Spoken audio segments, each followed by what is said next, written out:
ठीक है। दान की परिभाषा जो है 122 में है। तो यहाँ पहले आपको परिभाषा लिखनी है, दान की परिभाषा।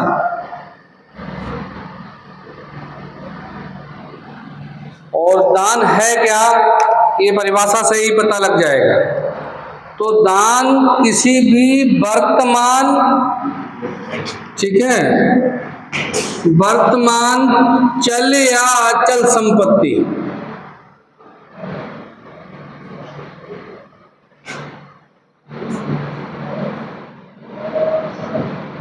दान किसी वर्तमान चल या अचल संपत्ति का वह अंतरण है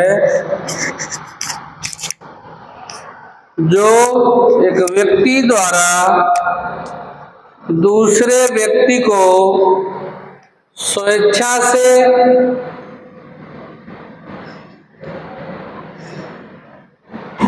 एक व्यक्ति द्वारा दूसरे व्यक्ति को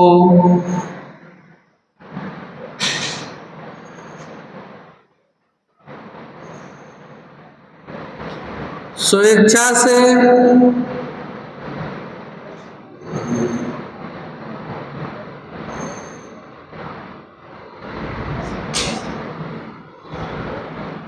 और बिना प्रतिफल के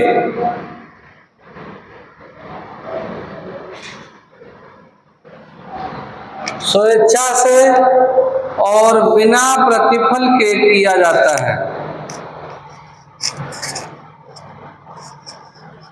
इसमें जो जरूरी बात है वो है कि इसे आदाता द्वारा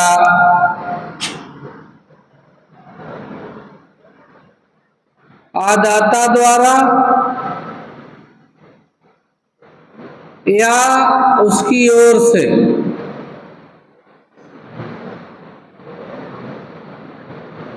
दान को आदाता द्वारा या उसकी ओर से प्रतिग्रहण किया जाना अनिवार्य है।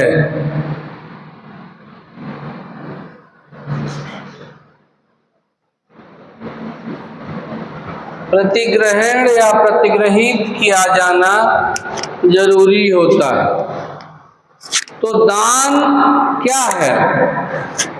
दान या तो चल संपत्ति या अचल संपत्ति, लेकिन कैसी?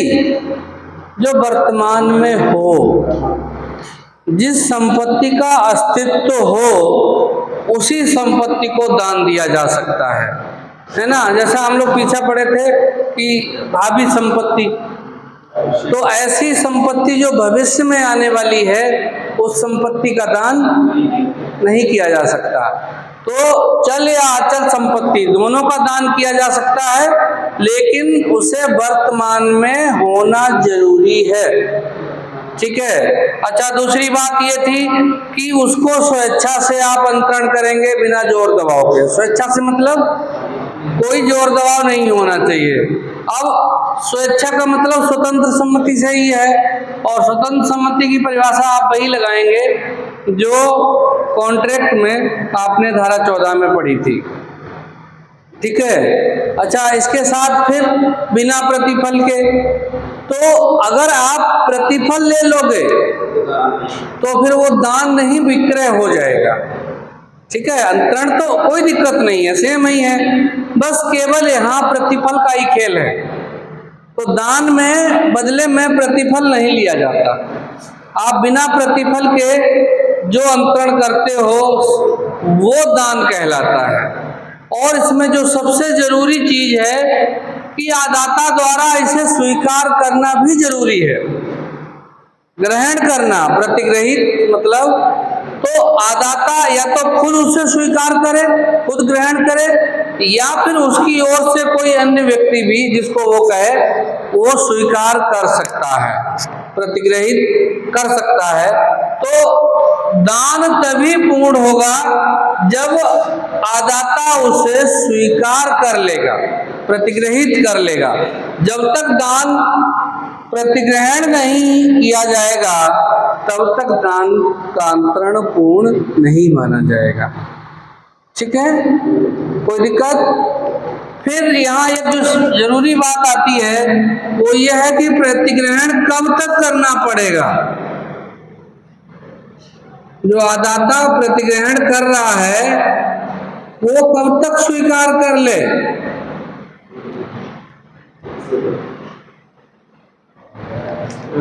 ठीक है, प्रतिग्रहण कब तक करना होगा। तो यहाँ आपको ध्यान में रखना है कि ऐसा प्रतिग्रहण दाता के जीवन काल में, दाता के जीवन काल में, यानी कि जब तक वह जीवित है, दाता देने वाला, दान करने वाला, ठीक है, तो जब तक दाता जीवित है तब तक इसको प्रतिग्रहण किया जा सकता है, या फिर जब तक वह देने में सक्षम है।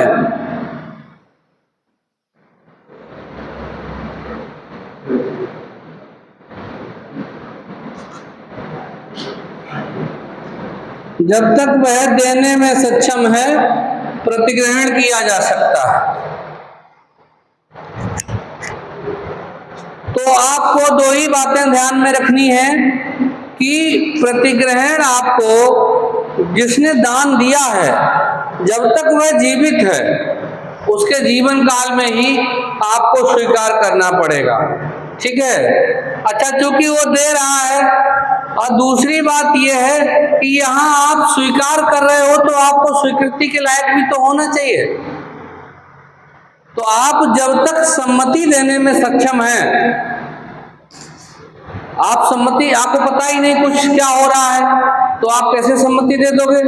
तो इसलिए दाता के जीवन काल में और जब तक आप सम्मति देने में सक्षम हैं तब तक ही आपको ये प्रतिग्रहण करना होगा। अगर इन दोनों में से कोई भी एक चीज नहीं रही तो दान फिर पूर्ण नहीं होगा। दूसरी बात एक यहाँ ध्यान रखना है, अगर दाता की मृत्यु हो जाती है, यानी कि दाता की मृत्यु प्रतिग्रहण से पहले हो जाती है, प्रतिग्रहण नहीं होता है, तो ऐसा दान शून्य माना जाएगा। ऐसा दान शून्य हो जाएगा, फिर उसका कोई मतलब नहीं, और जैसे ही शून्य हुआ वो वापस चला जाएगा, क्योंकि अंतरण पूर्ण नहीं हुआ, तो इसलिए वो दाता के उत्तराधिकार, दाता तो रहा नहीं, तो इसलिए उसके उत्तराधिकारियों को चला जाएगा। तो यहाँ ध्यान रखना कि अदाता की मृत्यु से पहले पहले उसको वो स्वीकार कर ले। स्वीकार नहीं होगा तो दान पूर्ण नहीं होगा।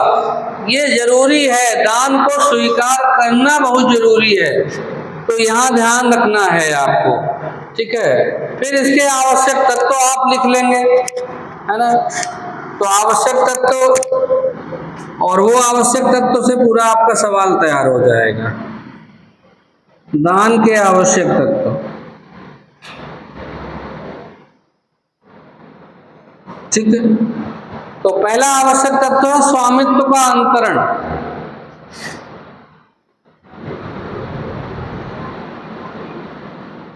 स्वामित्व का अंतरण, तो यहाँ आपको ये बताना पड़ेगा कि दान में चाहे चल संपत्ति हो या अचल संपत्ति हो, जब आप दान करते हैं तो उससे उसका स्वामित्व अंतरण होता है। ठीक है, संपत्ति के अंतरण का मतलब है आप पूरा टाइटल चेंज करते हैं, यानी कि वो संपत्ति जिसको आप दे रहे हो दान में, फिर वो उसकी हो जाती है। जो भी होता है उसके सारे अधिकार दायित्व वो सब दाता के पास चले जाते हैं, दाता उसको दान करने के बाद में। तो यहाँ आपको ये बताना है, ठीक है। तो एक बार अगर आपने दान दे दिया और दान पूर्ण हो गया तो फिर इसे आप वापस प्राप्त नहीं कर सकते, क्योंकि जिसको दे दिया फिर वो उसका हो जाएगा। जितनी भी प्रसन्नतियां थी उस संपत्ति में वो सारी चली जाएंगी उसके पास। ठीक है, दूसरा इसका जो है आवश्यक तत्व तो उसकी विषय वस्तु है। विषय वस्तु का मतलब कि कौन सी चीज को आप दान देंगे, दान देने वाली चीज है क्या।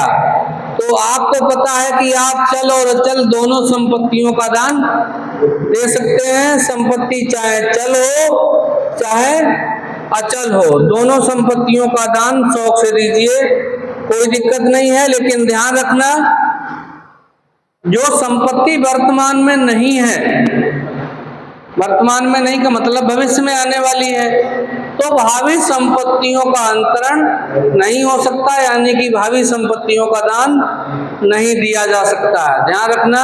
और जो आप धारा 6 पढ़े थे, तो केवल उसी संपत्ति का दान हो सकता है जो धारा 6 में अंतरण योग्य थी, ठीक है, अंतरण योग्य संपत्ति। तो जिनका अंतरण हो सकता है केवल उन्हीं का दान हो सकता है, सबका नहीं होगा, ठीक है। अगला बात लिख लेंगे, प्रतिफल।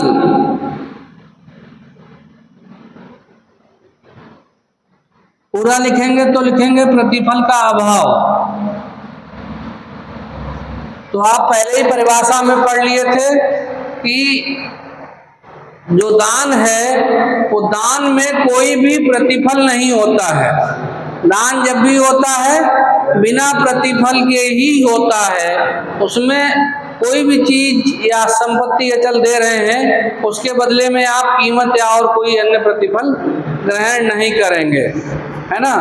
तो यहाँ ध्यान रखना है। और जैसे ही आप दान में प्रतिफल स्वीकार कर लेते हैं, चाहे 1 रुपया से ले लेते हैं, ध्यान रखना प्रतिफल कुछ भी हो सकता है, कीमत नहीं देखी जाती, है ना। अगर आपने 1 रुपया भी स्वीकार कर लिया तो वो दान नहीं रहेगा। दान में आपको कुछ भी स्वीकार नहीं करना है बदले में, है ना। तो कुछ लोग बदले में 1 रुपया स्वीकार कर लेते हैं, 1 रुपया भी उसकी कीमत है, जो कि आपने कीमत समझ के ही स्वीकार किया है, तो वो विक्रय हो जाएगा, ठीक, दान नहीं पर रहेगा, ध्यान रखना। तो इसलिए आपको 1 भी रुपया स्वीकार नहीं करना है, ठीक है। स्वतंत्र सम्मति,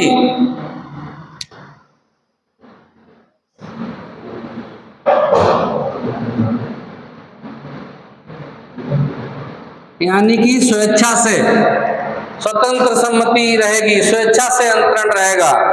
तो इसमें ध्यान रखना है, क्योंकि दान जो है वो एक स्वैच्छिक कार्य होना चाहिए, स्वेच्छापूर्ण कार्य होना चाहिए। उसमें जो है आप पर कोई जोर दबाव नहीं होना चाहिए, आपकी इच्छा के विरुद्ध उस संपत्ति का अंतरण नहीं होना चाहिए।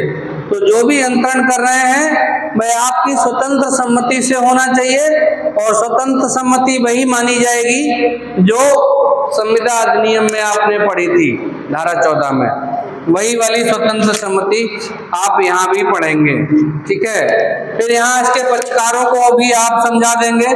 तो पक्षकारों में अगला आ जाएगा आपका एक दाता आएगा। दाता, दाता कौन होगा? जो दान देता है। तो ऐसा व्यक्ति जो दान देता है दाता कहलाएगा, ठीक है। और दाता चूंकि सक्षम होना चाहिए, संविदा करने में सक्षम होना चाहिए, और वह संपत्ति का स्वामी होना चाहिए। अगर स्वामी नहीं है तो संपत्ति को अंतरण करने के लिए प्राधिकृत होना चाहिए। जो आप पढ़े थे सक्षमता, तो वहां उन चीजों का ध्यान रखना है, क्योंकि दाता संपत्ति का अंतरण कर रहा है तो अंतरण करने में सक्षम होना चाहिए उसे। अगर वो सक्षम नहीं है तो फिर दान नहीं दे सकता। और सक्षमता की बातें आप वही ध्यान रखेंगे कि वो वयस्क होना चाहिए, स्वच्छित होना चाहिए, है ना, उसे विधि ने मना नहीं किया होना चाहिए। ऑफिसर टीपीए की कुछ बातें कि वो स्वामी होना चाहिए संपत्ति का, अगर स्वामी नहीं है तो फिर अंतरण करने के लिए प्राधिकृत होना चाहिए। ये चीजें उसकी होनी चाहिए, तो दाता सक्षम है। और अक्षम दाता यानी कि अक्षम व्यक्ति दान नहीं कर सकता है।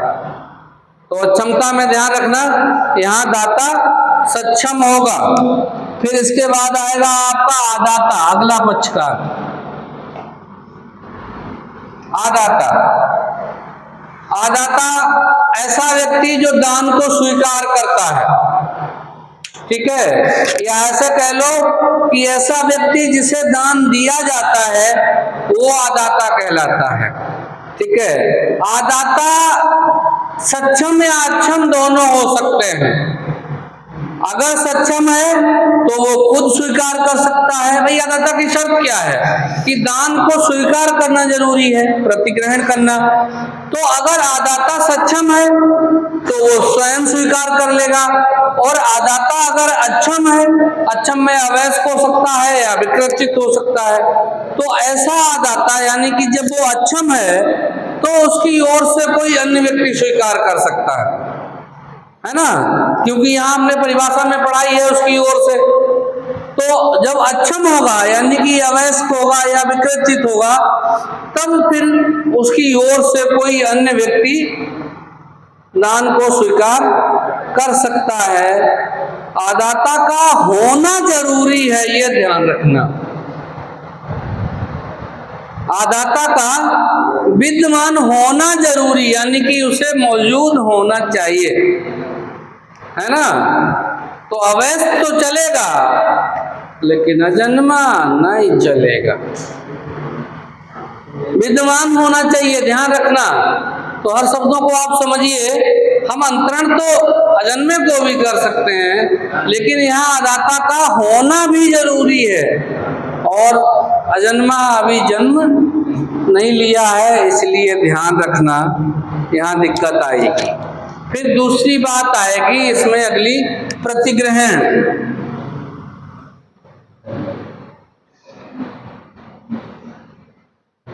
प्रतिग्रहण, प्रतिग्रहण का मतलब है ना, हाँ, एक्सेप्टेंस, स्वीकृति। तो दान में आदाता द्वारा या उसकी ओर से कोई अन्य व्यक्ति द्वारा स्वीकृति का दिया जाना जरूरी है। चाहे आदाता उसको स्वीकार करे, चाहे उसकी ओर से कोई अन्य व्यक्ति प्रतिग्रहण करे, दान का प्रतिग्रहण जरूरी है। और कब जरूरी है ये भी आपने जान लिया कि दाता के जीवन काल में या जब तक वह देने में सक्षम है तब तक।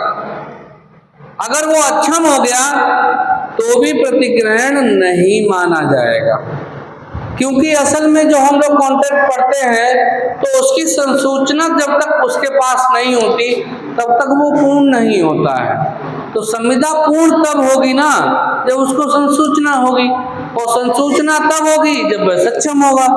तो जब सक्षम ही नहीं रहेगा तो फिर पूर्ण कैसे होगा। तो इसलिए ध्यान में रखना कि वो जीवित भी हो और सक्षम भी हो, तभी आपको प्रतिग्रहण करना है। और प्रतिग्रहण करने वाला भी तो होना ही चाहिए, वो नहीं होगा तो स्वीकार कौन करेगा।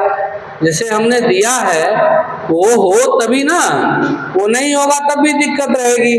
तो ध्यान रखना, और अगर स्वीकृति से पहले निकल लिए तब तो और दिक्कत, तब फिर वह दान शून्य हो जाएगा।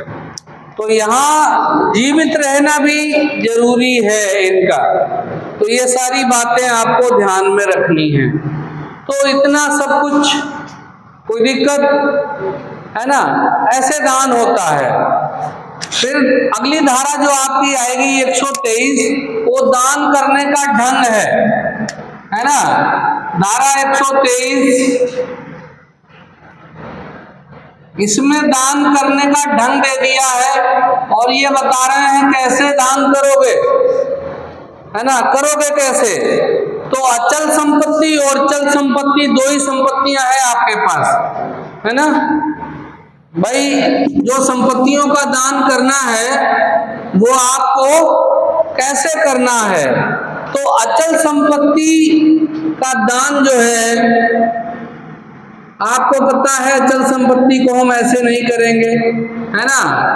तो लिखित और पंजीकृत करना है, और जब आप लिखित और पंजीकरण कराएंगे तो फिर इसमें 2 गवाह जरूरी होते हैं। तो तो यहाँ स्पष्ट कह दिया है कि 2 साक्षियों की उपस्थिति में कराना है ना। तो आप जो है 2 साक्षियों के द्वारा अनुप्रमाणन भी होना चाहिए कम से कम, दान दाता द्वारा या उसकी ओर से, है ना। और कम से कम 2 साक्षी, साक्षी मतलब गवाह, 2 गवाहों के द्वारा अनुप्रमाणित होना चाहिए, लिखित और पंजीकृत होना चाहिए। अचल संपत्ति का दान तब दान माना जाएगा। तो जो ढंग है वो इस ढंग से होगा, कम से कम 2 साक्षी रहेंगे। दूसरा, आप जो संपत्ति है वो चल संपत्ति है, और चल संपत्ति का दान आप कैसे भी कर सकते हैं, ठीक है। और कैसे करना है, इसका पंजीकरण जरूरी नहीं है, आप इसे परिधान द्वारा कर सकते हैं। परिधान मतलब देकर, सौंप कर, संपत्ति उसे दे देंगे, हो गया, ठीक है।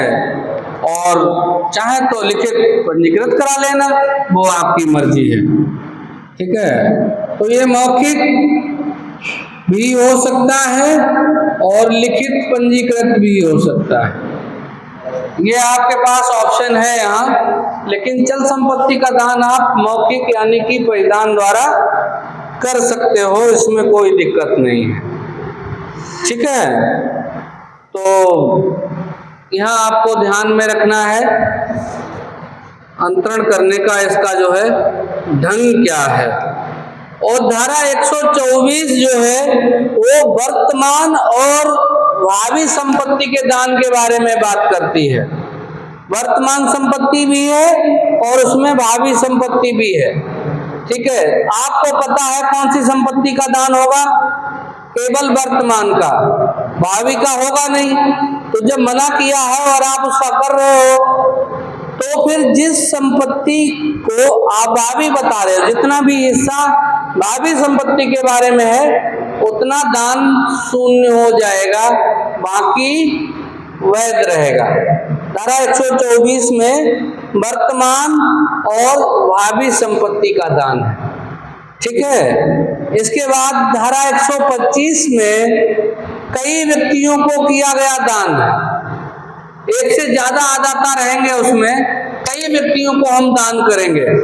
तो जब कई व्यक्तियों को आप दान करते हैं तो होता क्या है कि मान लो अगर किसी एक व्यक्ति ने उस दान को स्वीकार नहीं किया, क्योंकि स्वीकृति इसका जरूरी तत्व है, अब आप सब लोग स्वीकार कर लिए, ठीक है, लेकिन कोई एक व्यक्ति दान को प्रतिग्रहण नहीं कर रहा है, स्वीकार नहीं कर रहा है, तो क्या पूरा दान शून्य कर दिया जाए? नहीं, केवल उस व्यक्ति का ही हित शून्य होगा जिसने दान को स्वीकार नहीं किया था, बाकी सबका दान वैध रहेगा। जो लोग स्वीकार कर लेंगे दान को, उनका हित उनको अंतरण हो जाएगा, ठीक है। केवल उसी का हित अंतरण नहीं होगा, यानी उसी का हित शून्य होगा जिसने दान को स्वीकार नहीं किया था, ठीक है। धारा 127 दुर्वर्तन,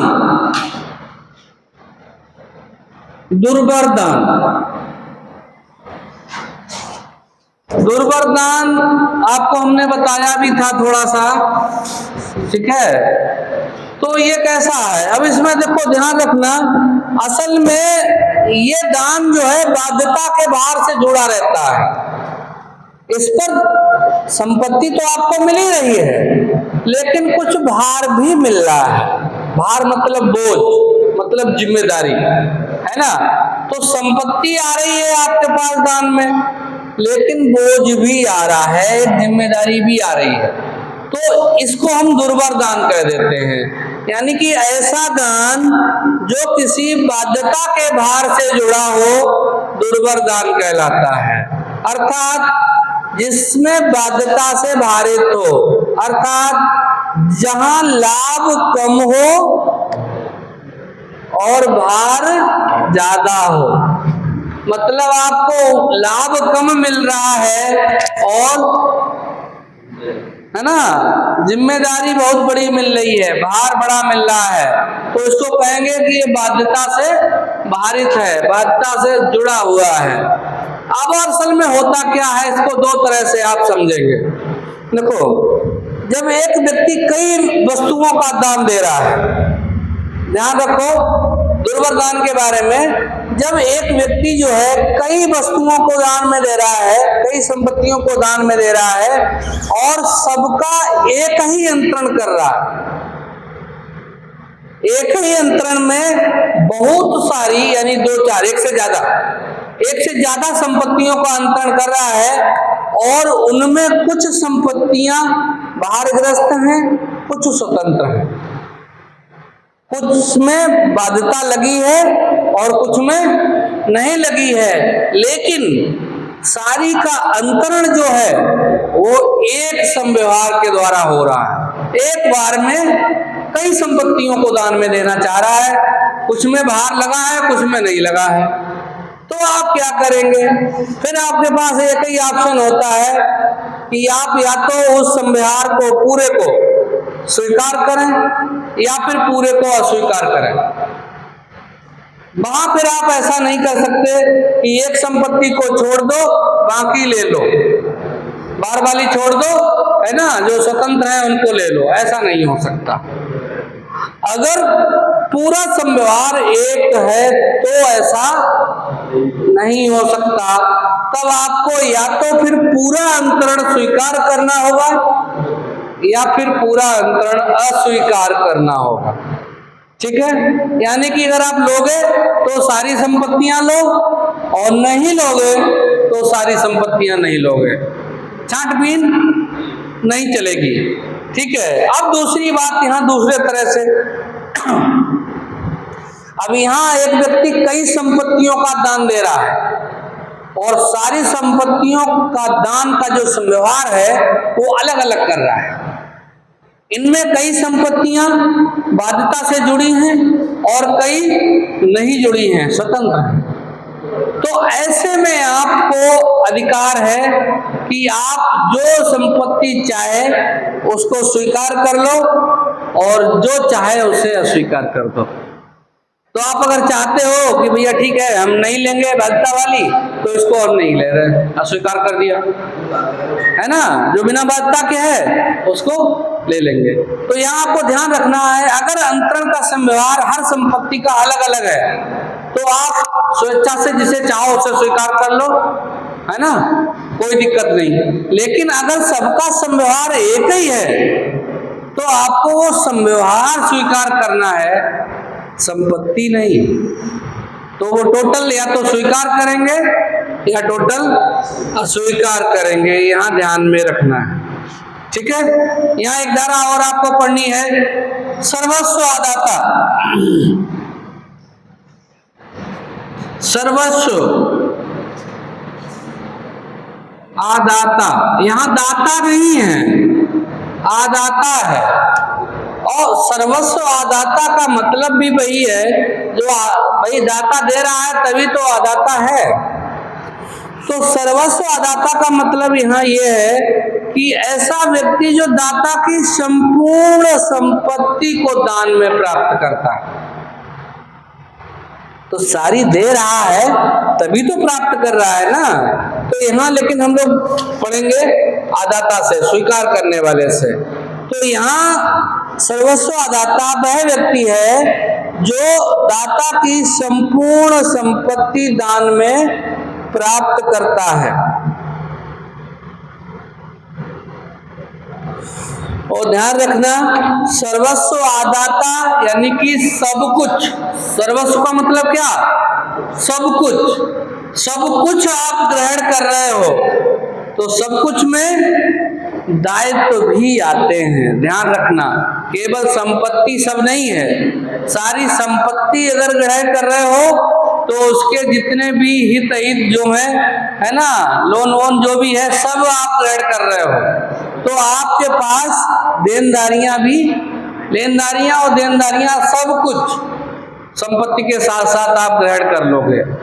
उस दाता का जो भी था, जो उसे लेना है और जो देना है, वो सब आपका। तब आप हो गए सर्वस्वादाता। संपत्ति तो आप स्वीकार कर ही रहे हो, लेकिन उसके दायित्व भी आप स्वीकार कर रहे